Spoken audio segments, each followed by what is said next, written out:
P하고 관련된 분포는 어떤 분포이다? 이항 분포이다. 그래서 지난 시간에 이어서 5번 문제는 하나의 주사위를 n회 던질 때 1의 눈이 나온 눈이 x회 나올 확률을 px라고 했을 때 이 n을 점점 키워가며 그래프로 표현해보면 다음과 같다라고 되는데, 지금 이항 분포하고 정규 분포의 관계를 알기 위해서 지금 여기 나타내져 있습니다. 그러면 우리가 말하는 n회는 그냥 한 번, 두 번이 아니라 되게 큰 횟수예요. 그리고 주사위의 경우는 하나의 숫자가 나오는데 우리가 알고 있는 수학적 확률로는 그냥 6분의 1이기 때문에 걔네들이 여러 번 반복이 되면 굉장히 분모의 값이 커지면서 확률을 구하는 게 어려워져. 그리고 이제 여기서 시행 횟수가 많아지면 많아질수록 여기 보여지는 표처럼 10번만 하면은 이 정도의 점이고 30번 하면 이 정도 곡선 나올 거고 50번 하면 이런 모습이 나올 거라는 걸 지금 그래프로 보여주고 있는데, 이 시행 횟수가 굉장히 커지면 이 확률하고 변수하고의 관계를 점으로 연결시키게 되면 얘네들이 거의 뭐처럼 보이냐면 선으로 연결되는 모습이 보이게 되고, 이 시행 횟수가 커지면 커질수록 지금 보는 것처럼 10번, 30번, 50번만 보더라도 저 모양 자체가 뭐처럼 보이냐면 우리가 알고 있는 정규분포의 곡선의 모습으로 따라가게 돼. 그래서 결국은 이항 분포를 따르더라도 이 n이라고 하는 시행 횟수가 우리가 생각하는 것보다 더 커지게 되면, 충분히 큰 수의 값을 가지게 되면, 큰 수를 가지게 되면 결국은 이항 분포도 누구를 따라갈 수밖에 없다. 정규 분포를 따라갈 수밖에 없더라라는 거죠. 그러면 시행 횟수가 많다는 얘기는 이 확률을 나타내는 이 점들이 셀 수 없이 이제 점점 많아질 것이고, 그럼 걔네들이 결국은 모여서 뭐처럼 보이게 돼? 하나의 곡선의 형태로 보일 것이기 때문에 결국은 이 그래프에서 이항 분포하고 정규 분포의 관계가 어떻게 되냐면, 이 시행 횟수가 커지면 커질수록 점점 이항 분포는 누구를 따라갈 수밖에 없다. 정규 분포를 따라갈 수밖에 없다. 그걸 알려주고 있습니다. 그래서 일단은 적어보면 독립식하고 관련된 이 이항 분포가 이 n, 시행횟수 n이 충분히 크면, 충분히 클 때, 그럼 충분히 크다라고 했을 때 이 충분히 크다가 어느 정도냐라고 물어볼 수도 있는데, 요 아래쪽에 써진 것처럼 NP가 5 이상이 되고 NPQ, 다시 말하면 평균이 5 이상이 되고 확률 변수의 평균이 5 이상, 그 다음에 분산이 5보다 크거나 같다 5 이상이 되면 그 시행횟수에는 충분히 크다라고 하고, 그때 누구는 이항 분포는 누구를 따라가게 된다? 정규 분포를 따라간다라고 합니다. 그래서 n이 충분히 클 때 확률 변수의 x가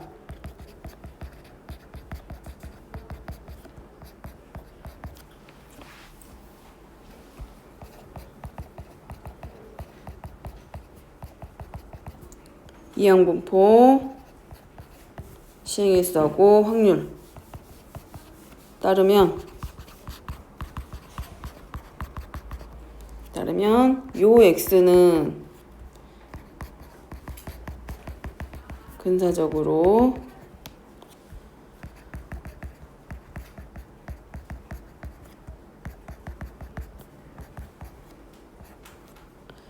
정규 분포는 평균과 분산으로 표현이 되기 때문에 NP, NPQ 이항 분포에서 찾아낸 평균과 표준 분산으로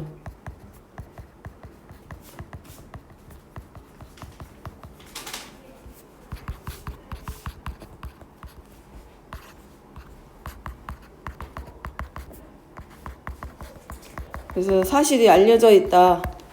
n이 충분히 크면, 즉 시행횟수가 충분히 크게 되면 확률 변수 x가 이항 분포를 따르더라도 결국은 누구를 따라가게 된다? 근사적으로 정규 분포를 따른다라는 사실이 알려져 있다. 알려져 있다라는 얘기는 이미 확정된 사실이기 때문에 그렇게 알고 있자라고 가면 되는 거고, 그 다음에 얘가 이제 충분히 크다라고 했을 때, 충분히 클 때 의미는 평균과 분산이 5 이상이 됐을 때 이 시행횟수에는 충분히 크다라고 하고, 얘를 이제 뭘로? 정규 분포를 따라가니까 그 정규 분포를 따를 때 이제 우리 확률 찾을 거 아니야? 그럼 이제 뭐까지 해주고 표준화까지 시켜서 표준 정규 분포표를 이용해서 확률을 구하면 된다. 자, 그 내용이 지금 6번하고 연결되어 있습니다. 6번 내용이 한 개의 주사위를 720번 회 던진다 그래서, 그러면 720번이면 6분의 1에서 6이라고 하는 숫자가 720제곱이 되는 거예요. 어쨌든 간에.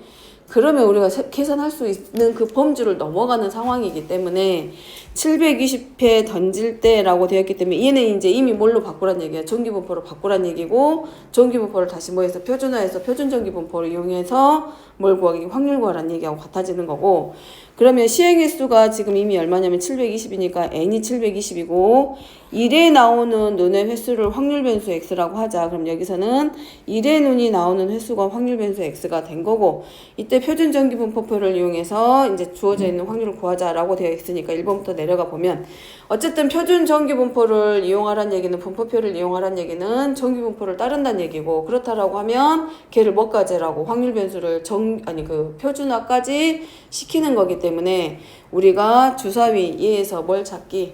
평균부터 찾기. 그래서 평균 얘는 이미 주사위가 독립시행이고 횟수와 관련되어 있기 때문에 이항분포를 이미 따르고 있기 때문에 이 확률 변수 x는 이미 누구를 따르고 있다. 이항분포를 따르고 있기 때문에 n 곱하 n이랑 그 다음에 한 번 던졌을 때 나오는 횟수 한 번 던졌을 때 나오는 확률이 6분의 1 따라서 여기서 이제 우리가 뭘 하도록 표준 전기 분포를 따라갈 거기 때문에 평균과 분산 이용해서 전기 분포 따르는 확률. 자, 먼저 평균부터 구하면 그러면 x의 평균은 n 곱하기 p이기 때문에 720 곱하기 6분의 1에서 평균은 120. 그래서 전기 분포 따르니까 이 자리가 120으로 바뀌고 자, 분산은 npq라고 했기 때문에 720 6분의 1 그 다음에 6분의 5 그럼 얼마야? 100이죠. 그래서 여기는 분산은 뭘로 10의 제곱으로. 그럼 결국은 이 사건이 어디로 넘어간다? 전기분포 확률 변수가 전기분포를 따라가기 때문에 이제 뭐까지 해주기? 확률 변수 x 즉 시행 횟수가 120번 이상 130번 이하일 때 1이라는 눈이 나올 때 확률을 구하자. 그러면 원래대로 하면 이거지 전기분포를 따를 수밖에 없는 게 독립시행에서 우리가 확률 구하는 식이 있었어. 확률 질량함수 뭘로? nc x 그 다음에 p에 x제곱 q에 n-x제곱 아니면 뭐 눈에 익숙한 거는 nc r 그 다음에 pr제곱 q에 n-r제곱일 거란 말이야. 근데 그것의 총합이기 때문에 시행횟수가 120번이면 r이 지금 얼마부터? 120번부터 시작해서 얼마까지? 130번까지야. 그러면 원래대로 가면 시행횟수가 총 몇 번 중에서 720번 중에서잖아. 그럼 120번일 때 6분의 1에 120제곱하고 나머지 확률이 6분의 5야. 그거에 720에서 120 빼면 얼마야? 600이야. 그럼 이런 것들을 다 계산해서 얼마 될 때까지 130번 될 때까지 확률을 다 찾아서 더하라는 얘기야. 근데 이걸 우리가 계산할 수 있겠냐라는 거지. 그렇기 때문에 결국은 얘네들이 결국 누구를 따라갈 수밖에 없다. 전기분포를 따라갈 수밖에 없다. 그럼 이제 뭐부터 이제 하자. 표준화부터 들어갑니다. 그럼 P 하고 자 평균이 120이니까 표준화하는 거 기억나지? Z는 어떻게 구하자? 표준화 시킬 때 표준 편차 시그마분의 변수 빼기 얼마? 평균. 그래서 시그마가 지금 얼마냐면 10. 그 다음에 10분의 확률 변수 x가 120, 평균이 120. 그거나 같다. 표준화 했을 때 확률 변수 10분의 x 빼기 평균. 그래서 0보다는 크거나 같고 얼마? 1보다는 작거나 같을 때 확률이 120번 이상 130번 나왔을 때 확률이기 때문에 0.3413. 그 다음에 110번 이상일 때의 확률 마찬가지 표준화 시켜서 시그마분의 변수 빼기 평균. 그럼 얘 확률은 마이너스 1보다 크거나 같다. 자, 그래프 모양 생각나죠? 그럼 얘는 얼마부터 얼마까지 더하는 것과 똑같다. 0.5에다가 확률 변수가 0 이상 얼마 이하에서 1 이하에서의 확률을 구하는 것과 같다. 그래서 더하니까 0.8414. 자, 그래프 모양 생각하면 된다고. 종 모양 그래프 요거 머릿속으로 생각하고 평균 0이고 마이너스 1보다 크거나 같을 때의 확률이기 때문에 얘가 0.5. 그 다음에 이쪽의 확률이 얼마가 돼? 0.3414. 해서 나온 거 머릿속으로 이제 그래프 생각하고. 자, 그 다음에 4번은 이제 뭐라고 이항분포를 정규분포라 근사하지 않고 얘를 구하는 식을 써보시고, 그러니까 독립시행 했을 때 나오는 식 이용해서 우리가 확률 질량함수 이용하면 120번, 121번, 123번, 124번에서 130번 했을 때까지 모든 확률을 다 더할 거기 때문에 시그마, 자 여기를 K라고 잡고 K는 120부터 얼마 될 때까지 130번 될 때까지 720번 한 횟수 중에서 K번 나올 때 확률, 근데 걔네들이 1의 눈이 나올 때이기 때문에 6분의 1의 K제곱 곱하기 6분의 5의 720 마이너스 K제곱 이렇게 쓰면 되지.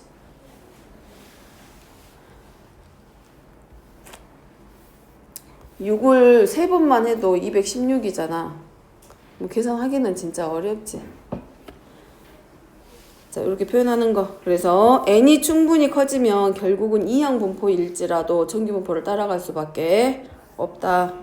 자, 7번입니다. 어느 공장에서 생산되는 제품의 무게는 평균이, 자, 무게의 평균이 30g이고 표준 편차가 5g인 정규분포를 따른다. 이 공장에서 무게가 40g 이상인 제품을 불량품으로 판정한다. 그러면 여기까지만 봤을 때는 확률 변수가 누가 되는 거냐면 무게가 확률 변수입니다.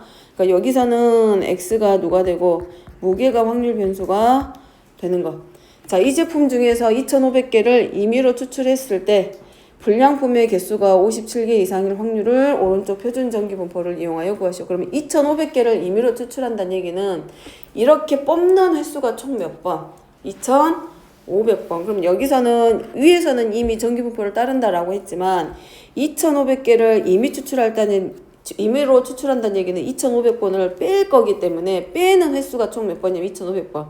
그러니까 여기서의 확률 변수는 누구를 따라간다? 이항분포를 따르고 있다. 근데 얘가 n이 결국 2,500번이라는 횟수는 n이 굉장히 큰 수값이기 때문에 결국 얘도 누구를 따라가? 정규분포를 따를 거다라는 걸 생각하면 되고, 그 다음에 여기서는 변수가 달라집니다. 위쪽에서는 무게에 대해서 평균이 나왔고 아래쪽에서는 불량품의 개수가 되기 때문에 여기는 이제 확률 변수가 우리가 x하고 별개로 이 불량품의 개수가 이제 뭐가 되는 거야? 확률 변수로 바뀌어.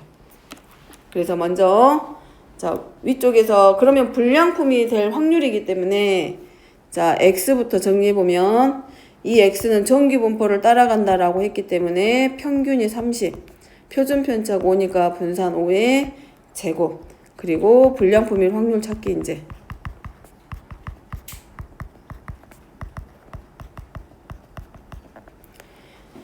자, 불량품이 되려면 무게가 얼마 이상이 됐을 때 40g 이상이 됐을 때 확률이 바로 불량품일 확률이기 때문에 이 무게가 확률 변수가 돼서 x가 얼마? 40 이상일 때 확률이 바로 불량품이 될 확률입니다. 마찬가지 정규분포 따른다라고 했기 때문에 표준화 시키고 시그마 분의 변수 빼기 평균 이보다 크거나 같다. 그러면 머릿속 0, 0 그리고 이보다 크거나 같다의 확률은 요 자리. 그렇기 때문에 얘 확률은 0.5에서 누구만큼 0보다는 크거나 같고 이보다 작거나 같다의 확률을 뺀 것과 서로 같다. 0.48. 그래서 0.02. 그럼 불량품이 될 확률은 0.02의 확률을 가지고 있다라는 얘기. 자, 이게 1번 문제였고, 자, 두 번째는 그러면 그렇다라고 하면 불량품이 될 확률은 0.0이라면 2,500개를 뽑았을 때 불량품의 개수가 57개 이상이 될 확률을 구하라고. 그러면 이제 한 개 뽑았을 때 이제 이항분포를 따라가니까 시행횟수는 이미 2,500 나왔습니다. 그러면 0.0이란 얘기는 한 개를 뽑았을 때 불량품이 될 확률이 얼마란 얘기야? 0.02. 그래서 확률 변수 y는 누구를 따라가고 이항분포를 따라가고 시행횟수가 2,500번 했을 때 한 개를 뽑았는데 걔가 불량품이 될 확률이 지금 얼마? 0.02란 얘기. 자, 근데 얘가 결국은 이 변수 y의 평균 자체가 2,500 곱하기 100분의 2이기 때문에 얼마냐면 50인가?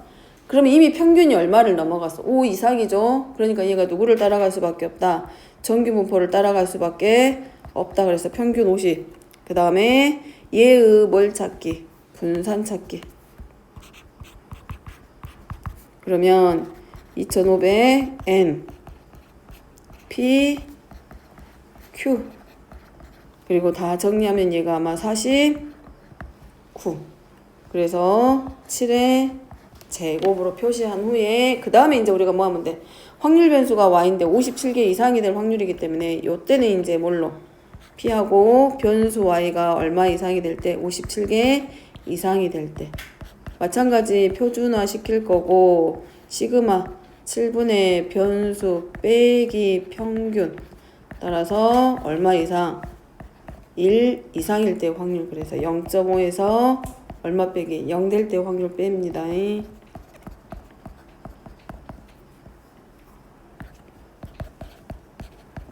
빼기 0.34. 그래서 57개 이상이 될 확률은 0.16. 2500번을 뽑아봤을 때 여기서 불량품이 나올 57개 이상의 불량품이 나올 확률이 그러면 0.16이라는 뜻.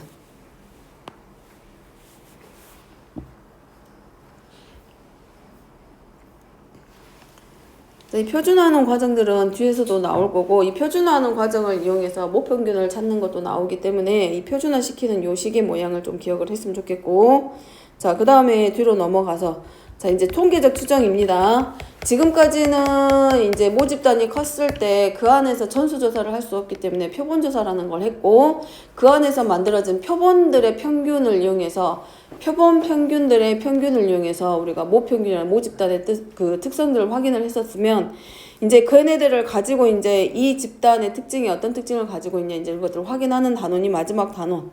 그래서 여기서 필요한 내용들을 먼저 적어보면 이미 다 앞에서 봤던 내용들이긴 한데 자 먼저 모집단입니다. 모집단의 뜻은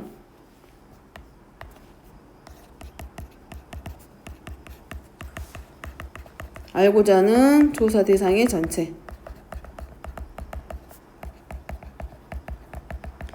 예를 들면 우리나라 뭐 남자 아니면 우리나라 여성들의 평균 키를 조사하려고 해. 그러면 전국에 있는 모든 사람을 다 조사할 수는 없겠지. 그런 집단이 이제 모집단이 내가 찾고자 하는 자료가 있을 때 그 자료에 해당하는 대상들을 다 모아놓으면 그게 모집단이 되는 거고 근데 걔네들이 너무 커 전 국민을 다 대상으로 할 수는 없을 거 아니야. 그러면 이제 어떻게 각 지역 그럼 그 지역에서도 어떤 동들 다 찾아서 그 안에서 이제 샘플들을 임의대로 이제 뽑는 거지. 그렇게 해서 뽑는 게 이제 밑에서 말하는 표본조사가 되는 거고 이제 모집단이면 내가 찾고자 하는 대상들을 다 모아놓은 상태가 모집단인 거고 그거를 다 조사하는 게 이제 바로 전수조사라고 하는 거고 자 표본은 이미 앞에서 표본 평균 하면서부터 봐왔기 때문에 표본의 뜻은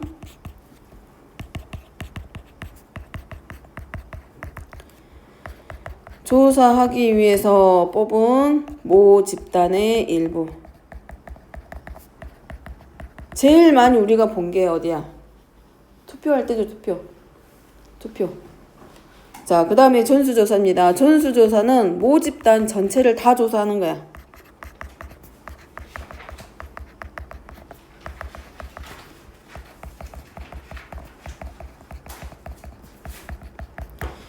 자, 그리고 표본조사는 모집단 전체를 다 조사할 수 없기 때문에 우리가 뭘 뽑아? 샘플을 뽑죠. 표본을 임의대로 뽑아가지고 표본을 뽑아서 조사하는 게 표본조사. 즉, 모집단의 일부분만.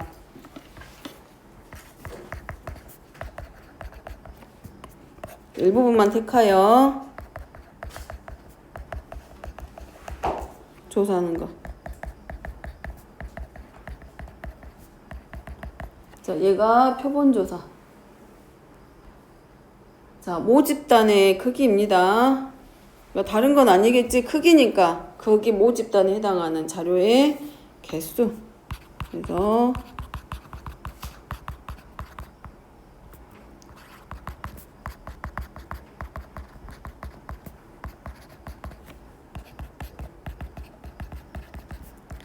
얘가 모집단의 크기가 되고 표본의 크기는 이미 표본 평균 하는 데서 다 해봤기 때문에 표본 내에서 표본 조사하기 위해서 뽑아낸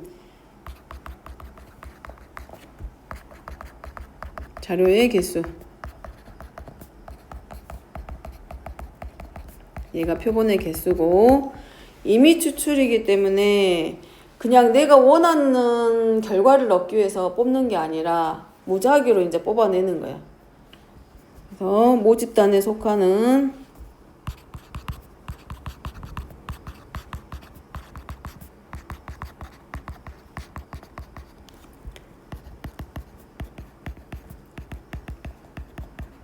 대상을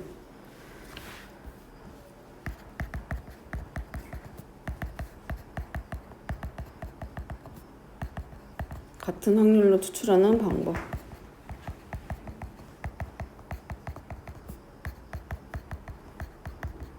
자, 얘를 임의 추출이라고 하고, 임의 표본은 이미 임의로 추출한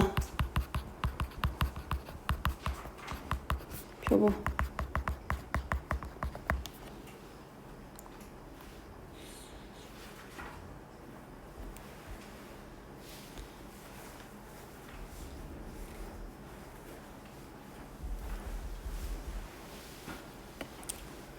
자, 2번입니다. 이어서 2번 문제는 그러면 이제 여기 같은 경우는 0, 2, 4, 6의 숫자가 적힌 4개의 공이 들어있다고 하자. 그럼 이건 몇 개 안 되기 때문에 이거는 사실은 전수조사 이런 것들 해도 되지만 우리가 지금 뭐 할 거냐면 표본조사라는 걸 해가지고 모 집단의 특징을 알아가기 위해서 하는 거기 때문에 예제로 나온 거고, 이제 크기가 4인 모 집단에서 한 개의 공을 임의로 추출할 때 공에 적힌 숫자를 x라고 하면 x의 확률 분포표가 다음과 같다. x는 0, 2, 4, 6이야. 근데 크기가 몇이야? 4야. 자, 얘가 지금 뭐가 되냐면 모 집단입니다. 얘가 모 집단이야. 그러면 얘네들 각각에 대한 확률 한 개씩 뽑았을 때 확률은 얘야. 그러면 얘의 평균은 이제 우리가 어떻게 구한다? 확률 변수의 x의 평균을 우리가 2x라고 했고, 얘는 누구랑? 변수랑 누구랑? 거기에 대응하는 확률하고 곱해서 그것들의 총합이 이제 뭐가 되고, 확률 변수의 평균. 그래서 요거는 우리가 이미 했던 내용 그대로 4분의 1 하고, 변수들 다 곱해서 우리가 제일 처음에 배웠던 내용. 그럼 4분의 12. 자, 그럼 이게 뭐가 돼? 모 집단의 평균이니까 이걸 뭐라고 할 거냐면 모 평균이다라고. 그 다음에 얘에 대한 분산은 누구에 대해서 각각 한다 그랬어? 제곱에서 평균을 뺀다 그랬죠? 변수의 제곱의 평균에서 평균의 제곱을 뺀 게 분산이라 그랬어. 그래서 4분의 1 하고 제곱 빼기 누구의 제곱? 평균의 제곱. 그럼 얘가 4분의 56. 자, 얘가 분산. 자, 그럼 얘는 잠깐만. 5지 5. 4, 1은 4. 4, 46. 미안. 14네 14.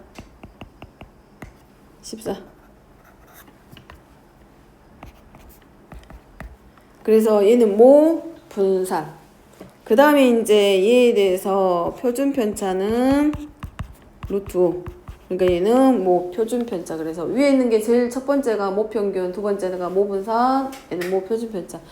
집단을 얘는 우리가 조사해야 될 얘네들은 얘가 커지면 우리가 구하기 어렵기 때문에 그냥 4개짜리 모 집단에 대해서만 평균, 분산, 표준 편차를 구했습니다. 자, 그 다음 표본 평균은 이미 지난 시간 했지. 표본 평균은 우리가 기호로 뭘로 나타내기로 했다? 표본 평균 기호로 뭘로?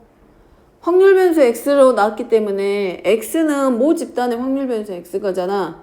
근데 표본 평균은 뭐예요? 모 집단에서 몇 개를 꺼내는 거였잖아. 임의 추출하는 거.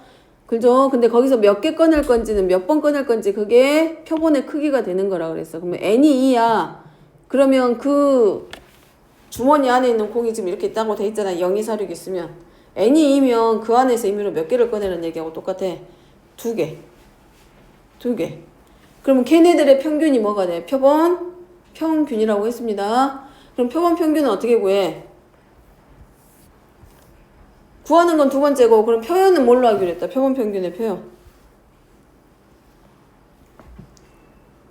확률 변수 x잖아. 변수가 x잖아. x가 0, 2, 4, 6이지 여기서는. 그렇지 않아? 그러면 그것들의 평균은 뭘로 하겠어? 변수의 평균이야. 표본 평균은 다른 게 아니라 변수의 평균이야. 변수. 확률 변수의 평균. 뭘로? 그건 표본 평균의 평균이고.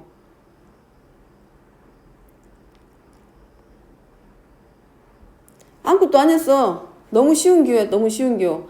확률 변수의 평균이야. 근데 확률 변수는 x니까 걔하고 구분을 해야 될 거 아니야. 그러니까 결국은 확률 변수의 평균이기도 하지만 걔도 결국은 변수가 되는 거잖아. 그래서 구분을 하기 위해서 우리가 나타낸 기호가 있었어. 뭘로? 이것의 평균. 근데 지금은 몇 개를, 두 개를 복원 추출한다 그랬어요. 0하고 2하고 4하고 6이 있는데 복원 추출. 그러니까 크기 두 개의 공이니까 n이 2란 얘기야. 표본의 크기가 2야. 그러니까 두 개만 뽑을 거라고. 근데 얘는 복원 추출이기 때문에 빼고 다시 넣고 빼고 넣고 이걸 계속 반복적으로 하고 있을 거라고. 얘가 처음에 꺼낸 확률 변수를 x1이라고 놓고 나중에 꺼낸 변수를 x2라고 했을 때 얘네들의 평균이 두 번 꺼낸 거기 때문에 처음 꺼낸 거랑 나중에 꺼낸 거랑 더한 다음에 나누기. 이게 표본 평균. 얘는 표본 평균입니다.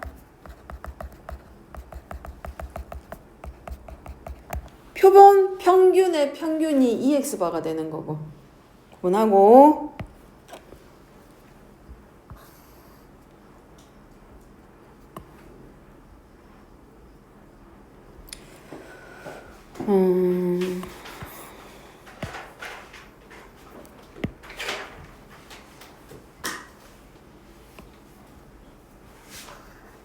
화장실 다녀왔대요.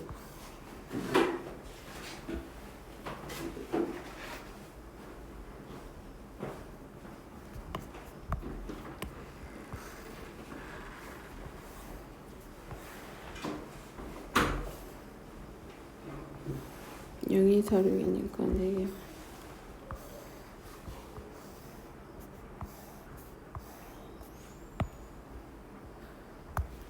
여기를 x1, x2.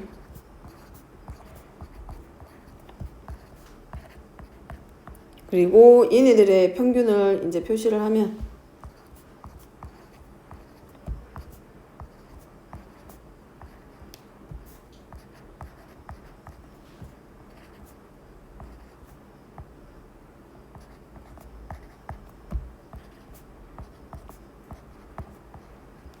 자, 여기. 그러면 요 안에서 만들어진 얘네들이 표본 평균이 되는 거고, 표본 평균이 되는 거고, 얘네들이 이제 뭐 했을 때, 두 개의 공을 복원 추출했을 때 나올 수 있는 표본 평균에 가능한 값들입니다.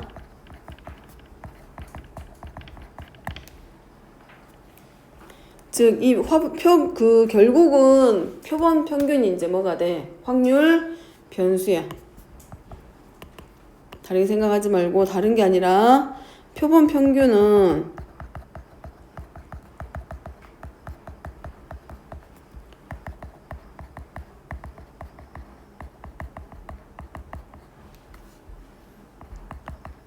얘가 확률 변수인 거를 잊어버리면 안 돼.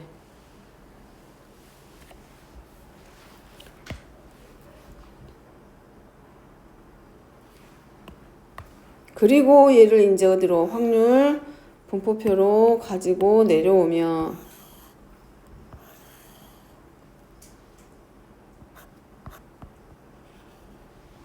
(0, 1, 2, 3, 4, 5)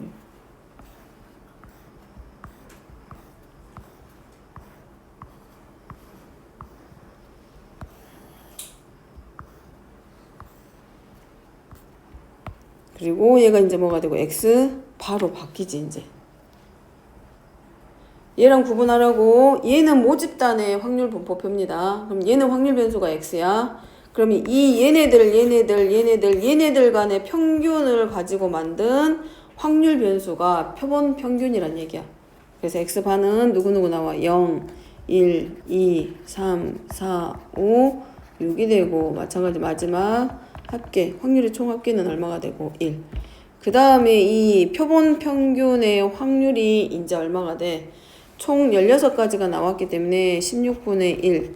16분의 2, 16분의 3, 16분의 4, 그 다음에 됐지? 다시 16분의 3, 16분의 2, 그리고 16분의 1. 그 다음에 이제 뭐가 되는 거야?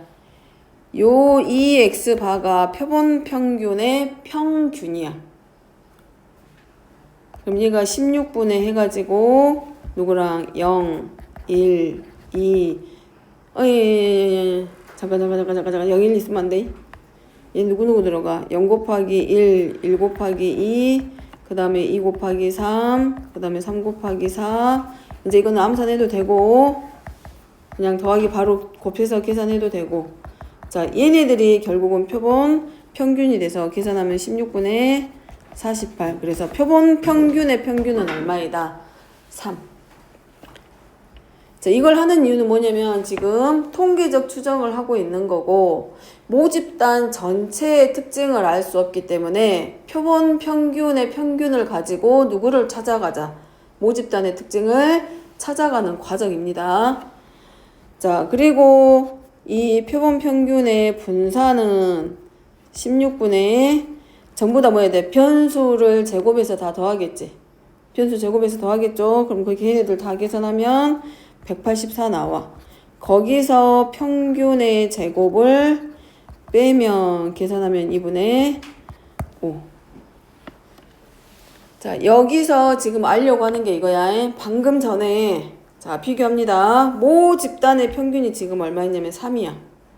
3이죠. 근데 이 표본 평균들의 평균도 얼마가 나와? 3이야. 그래서 이 특징이 뭐냐면 모 집단의 평균에 해당하는 모평균과 표본 평균의 평균은 항상 일치한다. 그러면 요 n이 지금 2개인데도 일치하게 됐잖아. 그러면 이 n이 만약에 모 집단 전체가 100개야. 근데 표본도 100개를 뽑아. 그럼 결국 또 다시 누구랑 똑같아 있죠. 표본 원래 있던 모집단의 평균하고 결국은 같아질 수밖에 없어. 그러면 n이 커지면 커질수록 누구하고 가까워진다. 모평균과 가까워진다. 그 다음에 이제 분산입니다. 모 분산이 지금 얼마냐면 5 나왔어. 자, 모 분산이 5입니다. 근데 지금 요 분모에서 나타나는 2가 누구를 뜻하고 있냐면 표본 평균에서 우리가 표본 평균을 구하기 위해서 뭘 했냐면 그 모집단에서 꺼낸 표본의 크기가 있었어. 몇 개를 꺼냈냐면 2개를 꺼냈단 말이야. 2번 꺼냈단 말이야. 그러면 이 분모에서 알려주는 얘가 누구냐면 표본의 크기야. 표본의 크기입니다. 그래서 이 예제를 가지고 모평균과 표본 평균의 평균이랑 그 다음에 모분산이랑 표본 평균의 분산이랑 비교하라고 지금 예를 들어서 보여준 것 뿐이야. 그럼 이런 과정들이 그냥 이거 한 번에 나온 건 아니고 여러 번의 과정을 거쳐서 이 결론을 도출해낸 거기 때문에 우리는 그 결과를 가지고 이해하고 여기 통계적 추정 단원을 마무리하면 되는 거고. 그래서 자 내려가서 3번입니다. 2번을 이용해서 모평균, 모표준 편차, 모집단에서의 크기가 있는 표본을 복원 추출할 때 표본 평균의 평균, 분산, 표준 편차 구하는 방법. 방금 했던 것과 똑같이 표본 평균의 평균은 누구랑 같다? 모평균과 서로 같다. 그 다음에 표본 평균의 분산은 모 분산을 몇으로 나눈 것? 표본의 크기로 나눠준 것과 같다. 또는 n분의 시그마의 제곱. 그렇다라고 하면 이 분산의 양의 제곱근의 값이기 때문에 표본 평균의 분산은 루트 n분의 시그마가 되겠네. 그리고 그 아래 내용이 있는 거 보면 자 표본 평균 자체는 표본을 뽑을 때마다 다르게 나와. 3개 나오냐 4개 나오냐 이럴 4개 표본의 크기를 3개로 할 수도 있고 4개로 할 수도 있고 모집단 전체 크기만큼으로 할 수도 있어. 그러면 표본 평균 자체는 달라질 수 있지만 누구는 그대로 간다. 표본 평균의 평균은 결국은 모집단에서 뽑아내는 모든 경우의 수를 가지고 만들어내는 거기 때문에 결국은 누구하고 똑같아진다. 모평균과 같다. 그래서 모평균이 나오지 않더라도 표본 평균의 평균이 나와 있으면 그거를 뭘로 가져다 쓰자. 모집단의 평균, 모평균 M으로 가져다가 써도 상관없다. 입니다. 자, 그 다음에 뭐 제일 아래쪽에 있는 그 내용은 그냥 읽어만 보고 얘는 어려운 내용이라서 이거는 피부본 추출에 대한 거기 때문에 그냥 참고사항으로 읽으시고 자, 뒤로 넘어가 볼게. 이제 그러면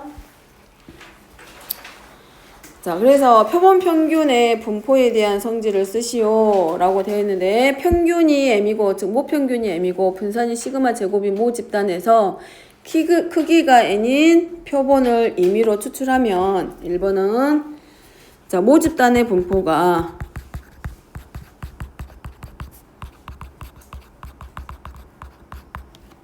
정규 분포이면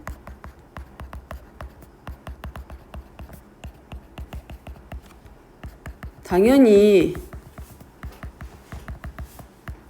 자, 표본 평균은 평균이 아니라 x바라고 했습니다. 그 확률 변수라고 했습니다. 표본 평균 x바는 정규 분포를 따라가는데 똑같이 이 정규 분포 자리가 이제 바뀌죠. 정규 분포는 평균과 분산으로 나타낸다고 했기 때문에 이 모평균과 표본 평균의 평균이 같기 때문에 이 자리는 똑같이 가되 분산만큼은 뭘로 표본의 크기로 나누라고 했기 때문에 누구라고 써야 된다. n분의 시그마의 제곱을 따른다.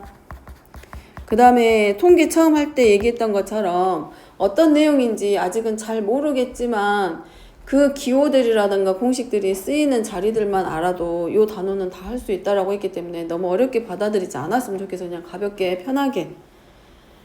자, 그 다음에 모 집단의 두 번째는 모 집단의 분포가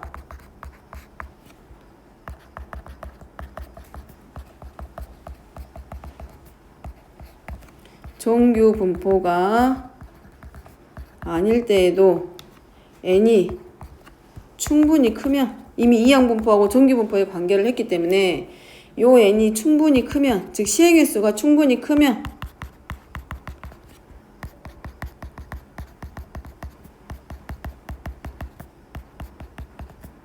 표본 평균 x반은 누구를 따라간다? 정규 분포를 따라간다.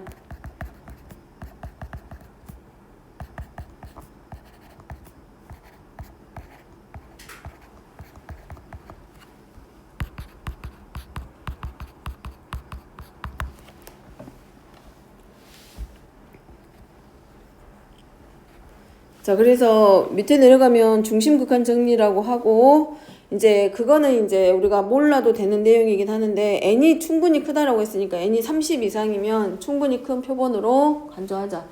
그러니까 아까 했던 것처럼 이항분포가 결국은 평균과 분산의 값이 5 이상이 되면 충분히 크다라고 했기 때문에 이 정도 되면 결국은 이항분포도 누구를 따라가? 정규분포를 따라가니까 걔네들도 지금 누구를 가지고? 표본 평균을 가지고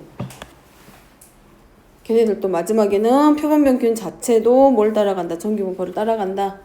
자, 이어서 그 내용하고 관련된 내용입니다. 이제 모평균, 모표준 편차. 자, 5번은 모평균이 120이고 모표준 편차가 10이야. 자, 얘네들이 정규 분포를 따르는 모 집단에서 크기가 25인 표본을 이미 추출했다.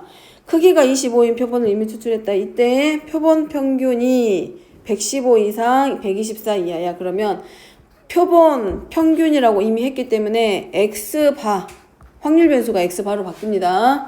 여기서는 x바가 얼마? 115 이상 124 이하일 확률이야. 그러면 자, 확률 분포표에서 여기서 지금 표본 평균이 확률 변수를 뜻한다라고 했고 따라서 x바는 모집단 자체가 정규 분포를 따라가기 때문에 얘네들 표본들도 전부 다 누구를 따라간다? 정규 분포를 따라간다. 대신에 평균은 모평균과 표본 평균이 같기 때문에 그대로 얼마로 써주면 되고 120으로 표현을 해주면 되고 대신에 분산의 자리만 누구에 대해서 표본의 크기로 나눠주기. 그러면 모 표준 편차가 10이기 때문에 전체 분산 모 분산 시그마 제곱을 누구로? 표본의 크기로 나눠서 그러니까 결국은 얘는 얼마로?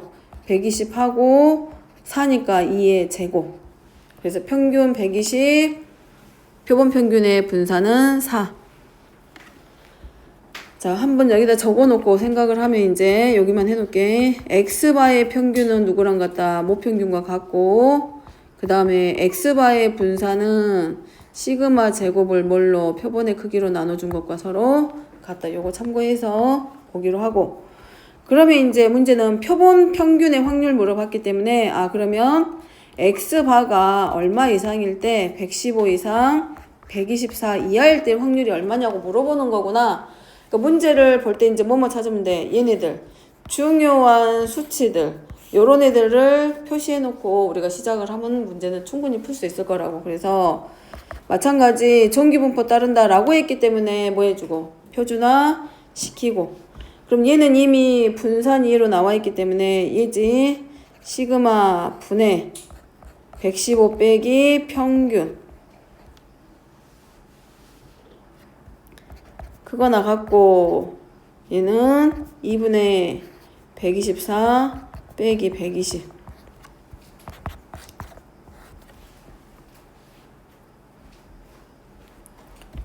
마이너스 2.5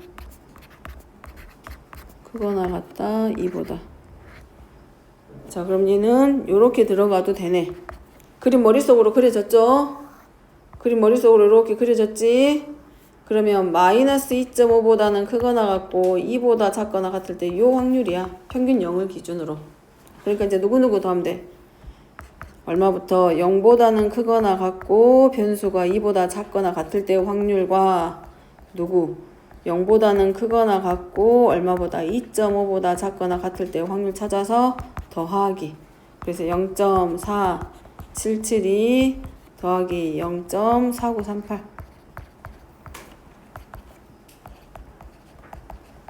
계산은 끝.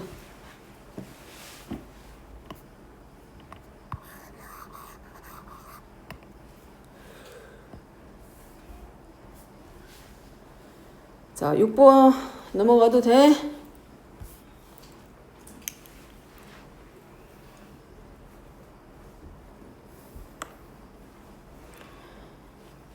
자, 6번에서는 어느 회사에서 생산하는 아이스크림 한 개의 무게는 평균 20, 표준 편차가 1이다. 그럼 여기는 자, 요 줄에서의 확률 변수는 누가 되고 한 개의 무게 평균, 표준 편차 이렇게 나와 있고 정기분포 따른다 라고 되어 있잖아.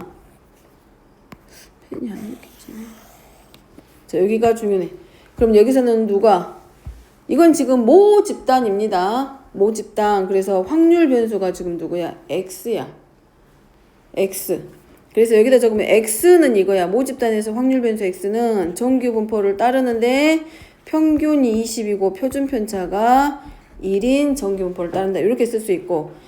근데 이 회사에서 아이스크림 25개를 한 상자에 놓고 자, 아이스크림 25개를 한 상자에 놓고 포장하여 판매하는데 상자의 무게를 뺀 무게가 490 이하이면 불량품으로 판정한다야. 그러면 10,000개의 상자 중에서 불량품은 몇 상자가 생기겠는가? 자, 10,000개 중에서의 불량품입니다. 10,000개 중에서 불량품 상자. 그러면 결국은 여기서는 n이 얼마야, n이? n. 몇 개를 넣었어? 25개 넣었죠? 그지? 25개를 넣었지? 모 평균은 120이고, 그죠? 그러면 임의로 한 거잖아, 지금. 10,000개의 상자 중에서 라고 되어 있잖아. 그럼 표본이 있단 얘기고, 표본 평균의 평균은 누구랑 똑같다?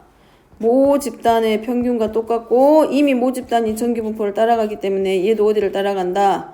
정기분포를 따라가고, 평균은 20이다.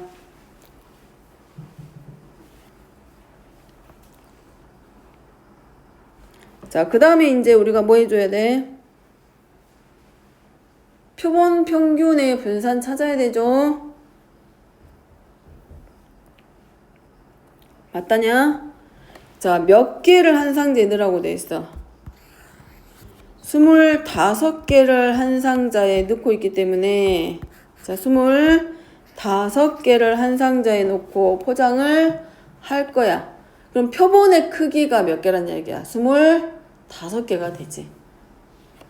그래서 25분의 1의 제곱이니까 결국 5분의 1의 제곱이 누가 돼? 표본 평균의 분산이 되고.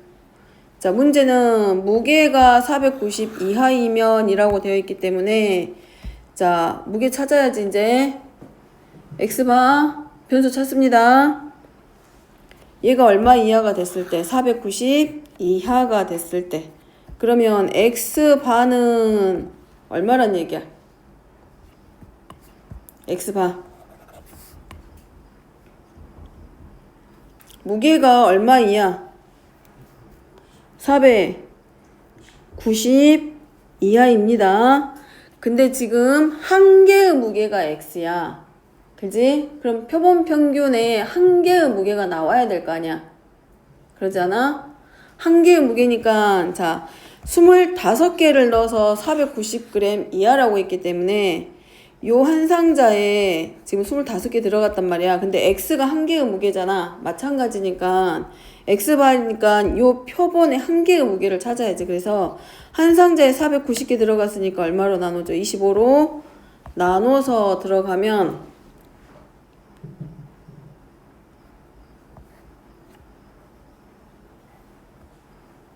얼마 나와? 19.6. 따라서 확률 x바는 얼마 이상? 한 개의 무게가 얼마 이상이면 19.6g 이상이 아니라 이하지. 490g 이하이면 불량이라고 했기 때문에 요 상자에 들어간 아이스크림 25개 중에서 5개 들어갔는데 그 상자에 들어가 있는 표본의 한 개의 무게가 19.6보다 작거나 같으면 이걸 뭘로 본다? 불량품으로 판정한다.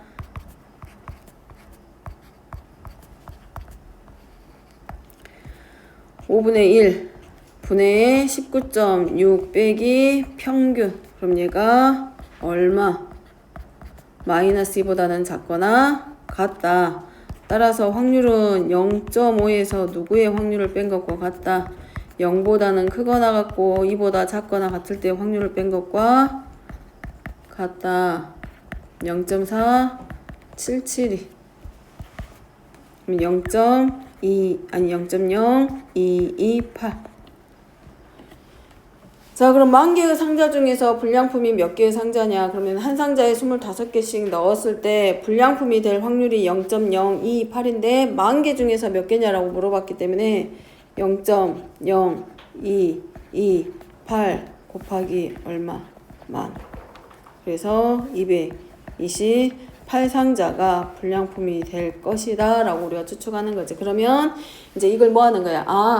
10,000개를 뽑아가지고 했더니 228개 정도가 불량품이 되겠어. 그럼 우리가 뭐 하겠어? 생산 비용을 아껴야 될 거 아니야. 기업에서는 돈을 벌려고 할 거 아니야. 그러면 이 불량품이 될 확률과 불량품이 될 개수를 가지고 그만큼 우리가 못 팔 거를 생각하고 그만큼에 들어가는 비용을 어디다가 소비자한테 주는 거지. 물건의 판매 가격에다 그거를 전부 다 넣어주는 거야. 뭐 예를 들어서 100원씩이었으면 하나 이렇게 불량품이 나오면 한 개당 100원을 손해볼 것 같아. 그럼 원래는 1,000원에 나가야 될 물건에다가 100원을 더 붙여서 1,100원에 공급을 하는 거지. 그렇게 해서 어쨌든 그런 식으로 하기 위해서 기업들이 뭐해? 아까 앞에서 했던 뭐지? 여긴 안 나왔구나. 이런 거 공장에서 보이제? 불량품 만들어내는 거, 형광등 이런 거 있잖아. 지금 여기서는 아이스크림 나왔고 이렇게 해서 물건을 판매를 하는 거라고 전부 다 조사를 해가지고. 근데 모든 생산량을 다 조사 못할 거 아니야. 그래서 표본 조사를 하는 거고. 자, 7번은 모 비율입니다. 이제 이거는 새로운 교육과정, 이번 교육과정에서 이제 새로 배우게 되는 과정. 이 앞에 3학년들은 안 배웠던 내용인데 이제 2학년들부터 이제 배우는 거. 자, 모 비율입니다. 모 집단이 있었고, 모 평균이 있었고, 표본 평균의 평균이 있었고, 표본 평균이 있었고, 마찬가지로 그 개념들이 이제 쭉 넘어오면서 이제 모 비율이 들어갈 건데, 자, 모 비율은, 자, 마찬가지로 어디서부터 시작을 해? 모 집단에서부터 시작을 합니다. 10번까지만 하고, 쉬게. 금방 끝나니까, 모 집단에서 어떤 특성을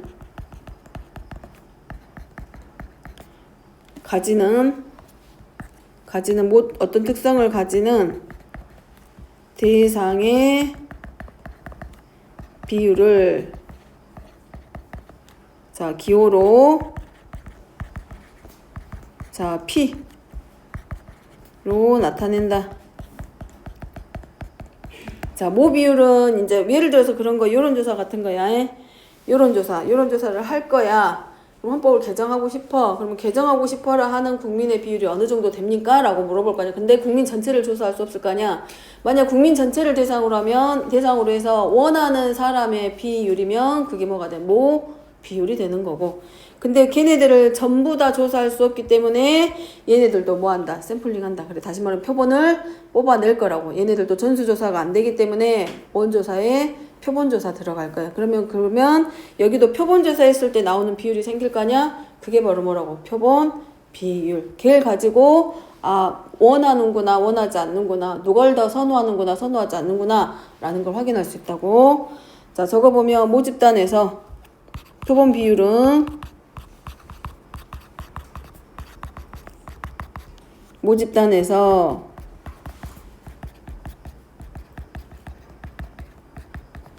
이미 추출한 표본에서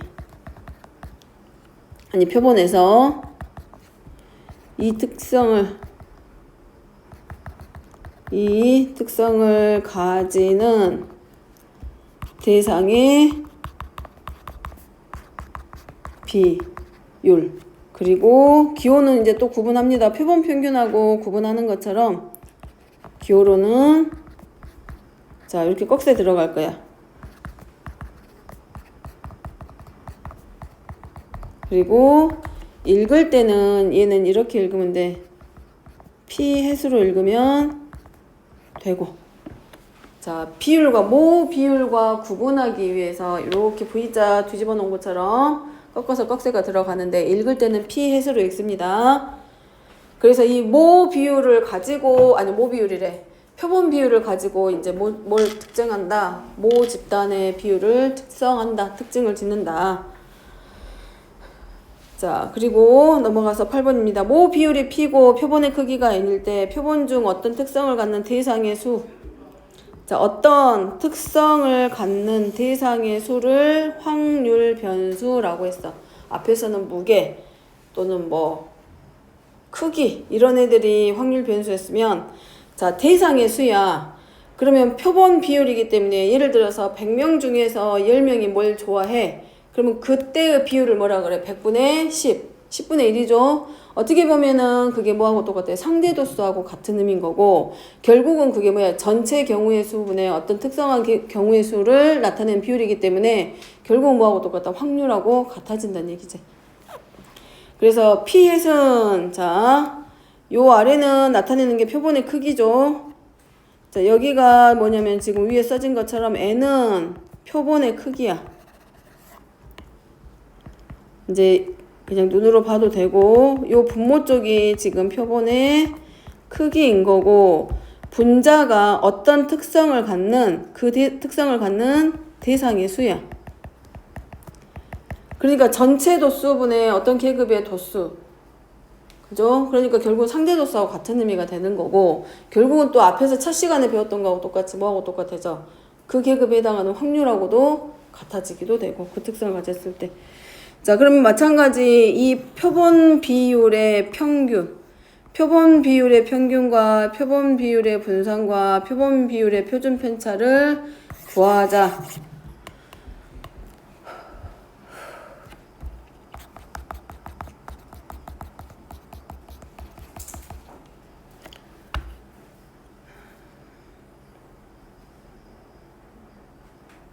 자, 저거 보면 일단 자, 표본 비율에 해당하는 P햇은 자, 얘가 나타내는 게 n분의 x인 거고, 그 다음에 여기서 말하는 확률 변수 x는 대상의 수기 때문에 한 명도 없을 수도 있어. 한 개도 없을 수도 있고, 그래서 얼마까지? 표본의 크기에 해당하는 얼마까지? n까지. 그 말은 n개 중에서 하나도 없고, n개 중에서 한 번, n개 중에서 두 번, n개 중에서 세 번이 될 수도 있기 때문에 결국은 이 표본 비율이 누구를 따라가게 된다? 이항 분포를 따라가는 모습을 하고 있을 거고, 그럼 이항 분포에서 n의 크기가 충분히 크면 이항 분포는 결국 누구를 따라간다? 정규 분포를 따라간다 라고 했습니다.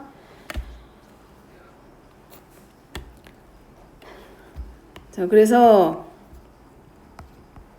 여기서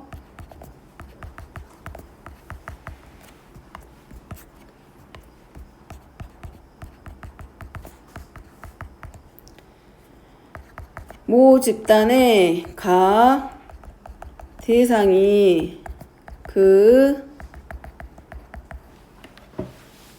특성을 가진 확률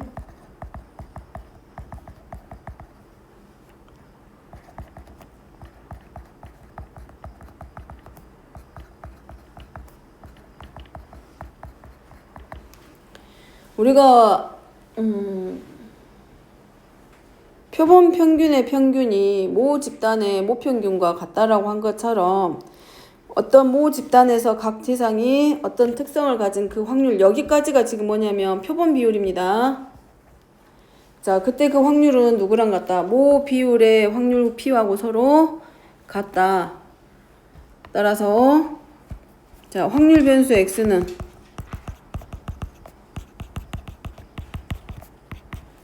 누구를 따라가고 이항분포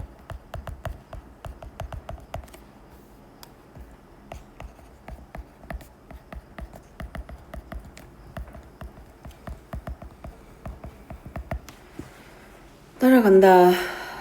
자, 그래서 원래대로 하면 누가 들어가? 요거 한 번만 적으면 확률 변수 X는 N 곱하기 P 평균이, 그리고 그것에 대한 분산은 N, P, Q. 왜냐면 얘네들 셋을 확인하기 위해서 얘를 적고 있고, 단 P하고 Q의 합은 1과 같다.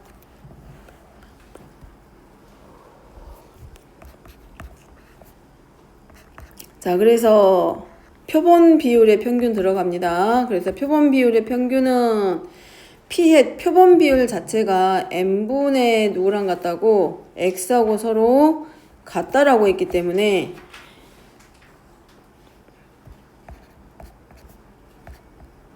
예전에 했던 내용 그대로 n분의 1 곱하기, 아니 x가 아니라 뭘로 들어가? 맞지. 그래서 n분의 1 곱하기 누구? np하고 서로 같기 때문에 결국 누구하고 똑같다? 약분해서 p. 그래서 표본 비율의 평균은 누구랑 같다는 얘기야? 모 비율의 값하고 서로 같다. 자, 그 다음에 두 번째. 자, 표본 비율의 분산입니다. 그럼 얘는 적으면 이렇게 되겠지, 똑같이. 누구? n분의 x에 대한 분산으로 바뀌게 될 거고, 분산은 누구의? 변형된 변수에 대한 분산이랑 평균과는 기억나죠? x의 n분의 1배 됐기 때문에 원래 분산의 몇 배가 된다? n제곱분의 1배, 제곱배가 된다 그랬어. 그래서 얘는 n분의 1 곱하기 확률 변수 x의 분산이 n 곱하기 p 곱하기 q였기 때문에 n제곱, 그리고 약분해서 정리하니까 누구로 나와? n분의 p, q의 값과 서로 같다. 그래서 표본 비율의 분산은 누구랑 같아? 모 비율의 확률 p와 q의 곱을 누구로? 표본의 크기로 나눠준 것과 같다.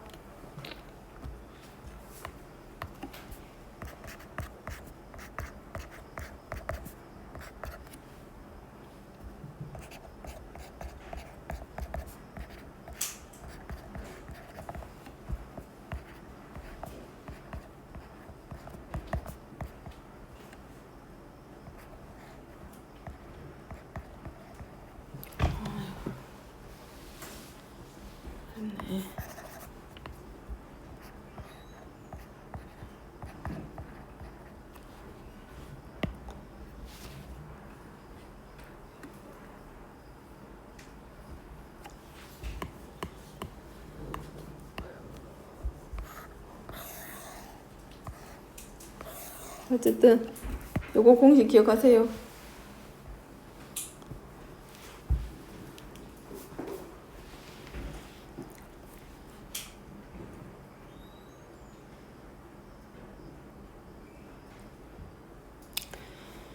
자, 내려와서 그래서 모 비율 이미 저기 뭐였냐면 아까 여기 p 해시 n분의 x라 그랬어. 표본의 크기. 자, 표본의 모집단의 모집단에서 표본의 크기 분의 누구로?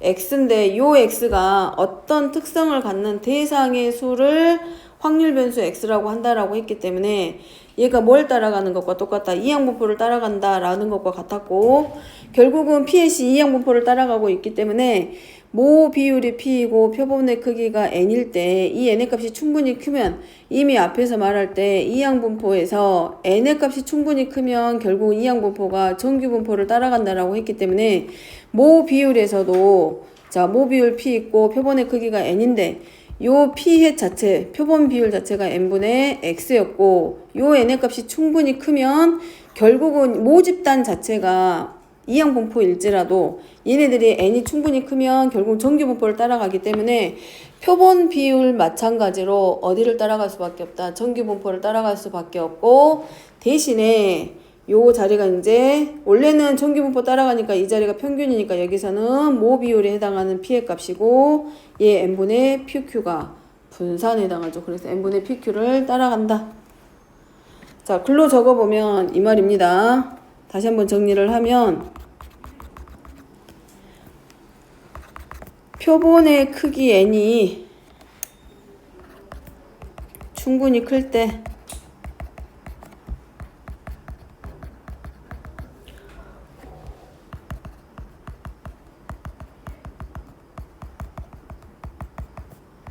확률 변수 x는 근사적으로 정규분포를 따라가고 정규분포 m np, np, q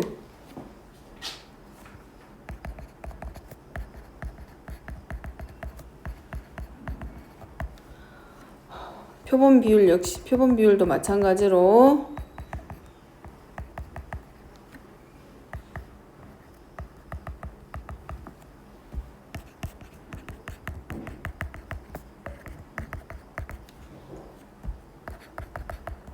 정규분포 따라간다.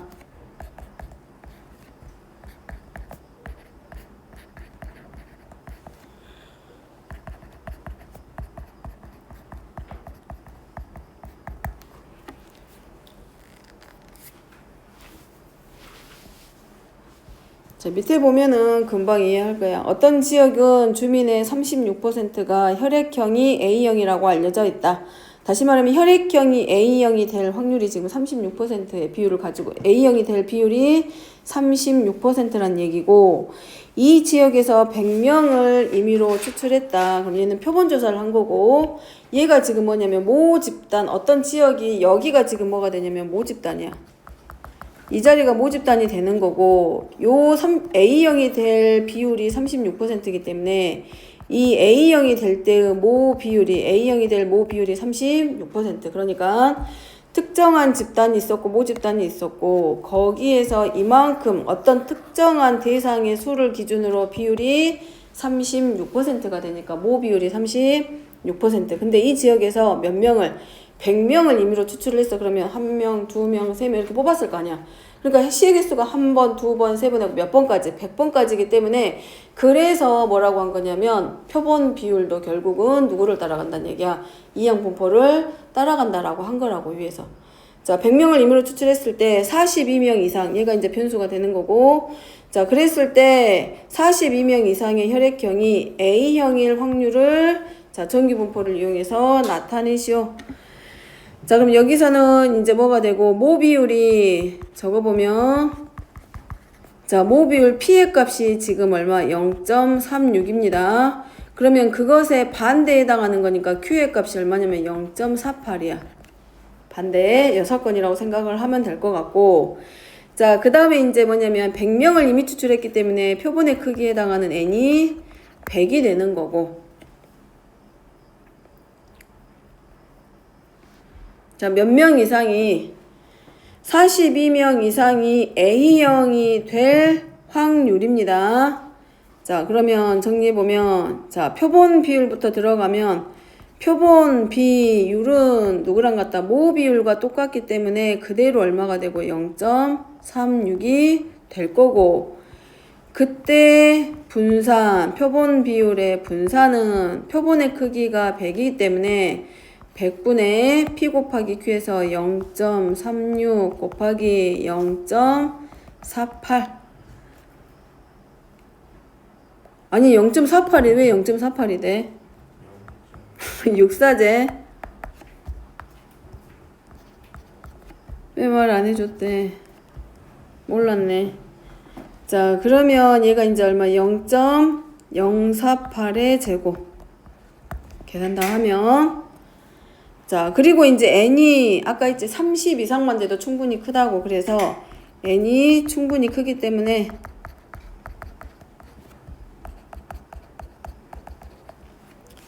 자, 얘는 표본 비율은 근사적으로 뭘 따라간다? 정규 분포를 따라가고 그것의 평균이 얼마냐면 0.36이니까 이거 그대로 가져다 쓰고 그것의 분산이 0.048이야.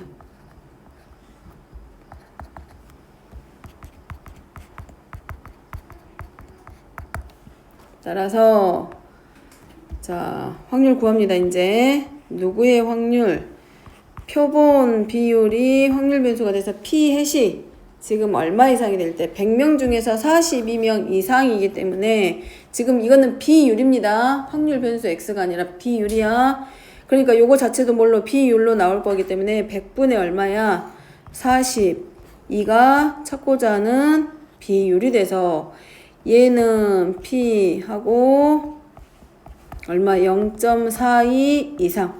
그럼 얘도 마찬가지 정규 분포니까 뭐 해줘야 돼? 표준 정규 분포 이용하기 위해서 표준화 시키기.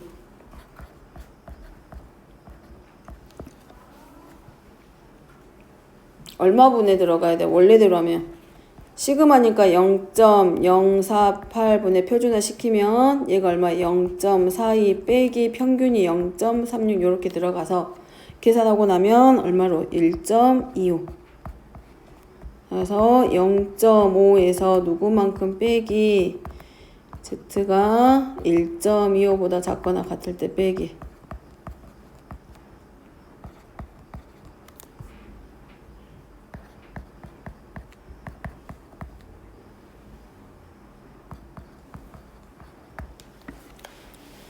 자, 얘가 몇 명 이상일 때 42명 이상일 때의 혈액형. 자, 요것이 이 자리입니다. 얘가 뭐라 그랬어? 표본의 크기 분의 누구로? 어떤 특정한 대상의 수였는데 그 특정한 대상의 수가 몇 명이냐면 그 특정한 대상이 A형인 거고 그 수가 42명이기 때문에 P햇은 n분의 x였기 때문에 여기서는 표본의 크기가 100이고 이 특정한 대상이 누구냐면 A형인 거고 그 수가 40이기 때문에 100분의 42. 그래서 P햇이 0.42의 값입니다.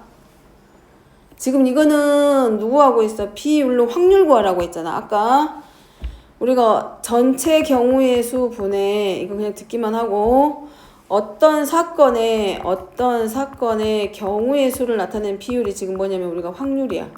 또 통계에서 말할 때는 상대도수가 되는 거고 그래서 비율 자체, 모비율, 표본 비율 이런 애들이 지금 확률의 값을 의미하고 있는 거고 그래서 이미 여기서 뭐라고 됐냐 이거가 될 확률이라고 되어 있기 때문에 얘가 뭘 말하냐면 표본 비율의 확률이 뭐냐라고 물어보고 있는 거야. 그러니까 누구를 먼저 구해야 돼? 표본 비율을 구할 거기 때문에 얼마가 먼저 나와야 돼? 100분의 42. 그러면 이 값이 얼마 이상이 된다는 얘기야. 100분의 42, 42명 이상이기 때문에 100분의 42보다 크거나 같을 때의 확률을 물어보는 것과 같아지는 거지. 되죠? 비율이 0.42 이상이 될 때의 확률을 물어보는 것과 같다고. 자, 일단 여기까지.